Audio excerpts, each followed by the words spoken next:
Schaeffler, c'est un des leaders mondiaux de l'intralogistique.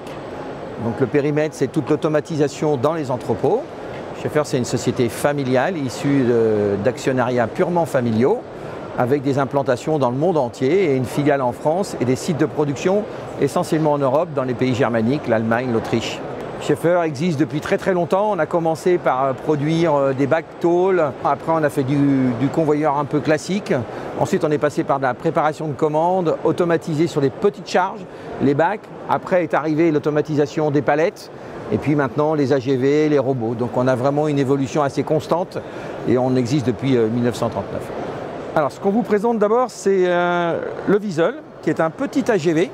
Dans le monde des AGV, il y a beaucoup de technologies différentes. Il y a des AGV petite charge, des AGV grosse charge. Là, on est sur un AGV petite charge qui va donc déplacer des bacs plastiques, des cartons, jusqu'à une charge maximum de 30 kg.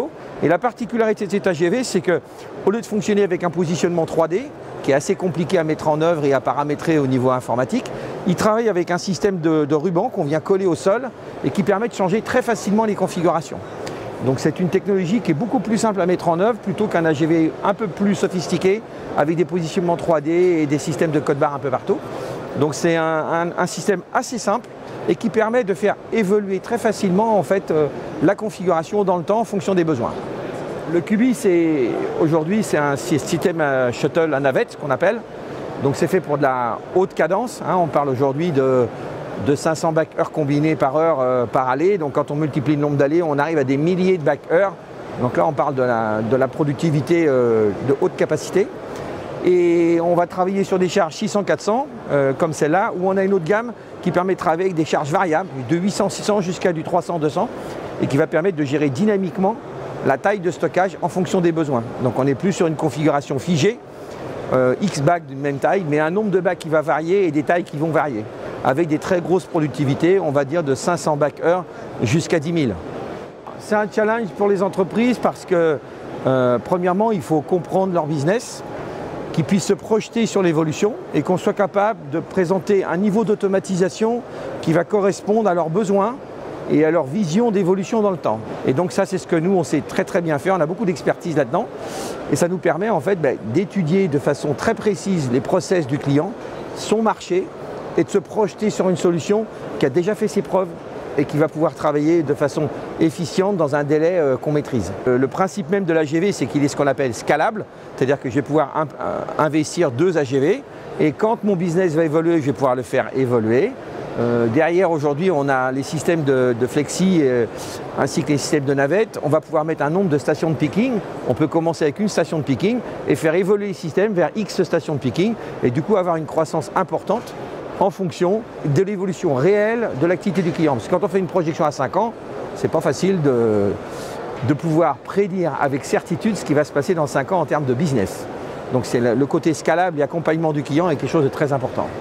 En fait, on a vraiment toutes les tailles d'entreprise. On va avoir des PME à 50 personnes, on peut avoir des startups dans le monde du e-commerce et on a aussi du tertiaire, de la pièce détachée, de l'agriculture, de l'agroalimentaire. On a vraiment tous les secteurs en fait. Évidemment, plus l'automatisation est importante, plus la taille de l'entreprise grossit aussi. Il y a quand même une certaine corrélation entre les flux et la taille de l'entreprise, puisqu'on ne peut pas faire beaucoup de flux avec peu de personnes malgré tout avant d'être automatisé. Ça fait très longtemps qu'on fait ce métier dans différentes configurations, donc c'est vrai qu'on a souvent des retours assez positifs parce que ce qu'aiment bien les gens, c'est qu'on peut commencer par exemple par des étagères toutes simples et puis on va aller vers une semi-automatisation et une automatisation. Donc on est capable d'accompagner un client peut-être sur 20 ans de son activité et quand on regarde ce qu'on a fait au départ et où est-ce qu'on en est aujourd'hui, forcément les écarts sont très importants.